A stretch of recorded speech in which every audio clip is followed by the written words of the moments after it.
Let me take you to a day the U.S. Army still whispers about.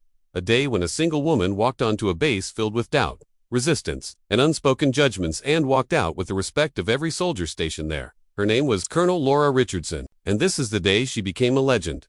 The base that didn't believe in HRI was 0540 hours when Laura stepped out of the transport truck onto Fort Westward, a base known for its intensity, strict culture, and unforgiving expectations. She had been assigned as the new operations commander, the first woman ever to hold that position there. Whispers followed her. Another political move. She won't survive a week. Let's see how long before she cracks. Laura heard every doubt, but she didn't respond. Silence was her armor. Discipline was her weapon. She knew she wasn't there to impress the base. She was there to shape it. The crisis that tested EVERYTHING by 0700 before she even settled into her office. Sirens began to scream across the base. A live-fire training exercise on the North Range had gone wrong. A squad of young soldiers was pinned down after an unexpected explosion triggered a chain of fires across the valley. Thick smoke rose into the air.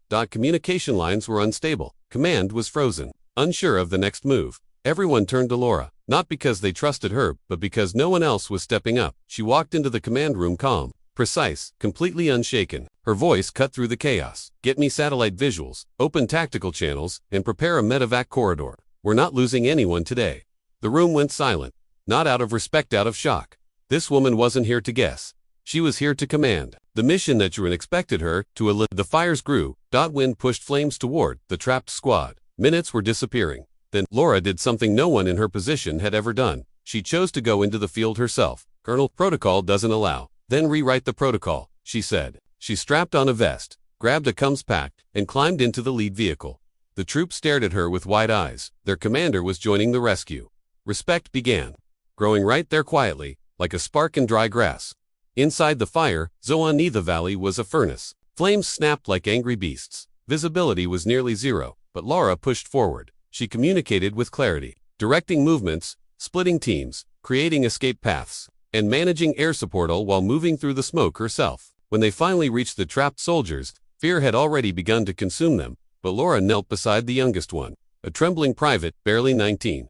She placed her hand on his shoulder. Look at me. You're walking out of here.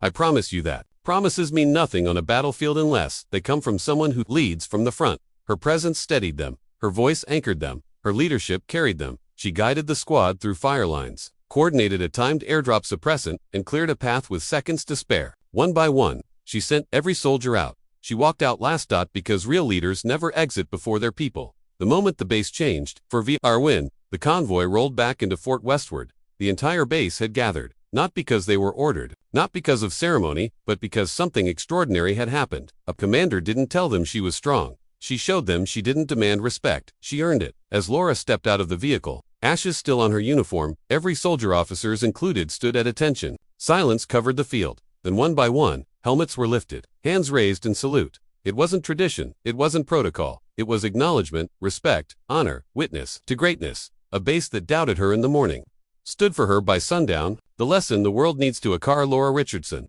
didn't earn respect because she was perfect, or loud, or forceful. She earned it because she led with courage in the fire, calm in the storm, humility in the victory, and commitment to the ones under her command. Leadership is not a title, it's a responsibility. You prove it not when people watch, but when people need you. That day, Laura didn't just save a squad, she saved a culture. She shifted a mindset. She redefined what leadership looks like. And by nightfall, everyone knew a true leader had arrived.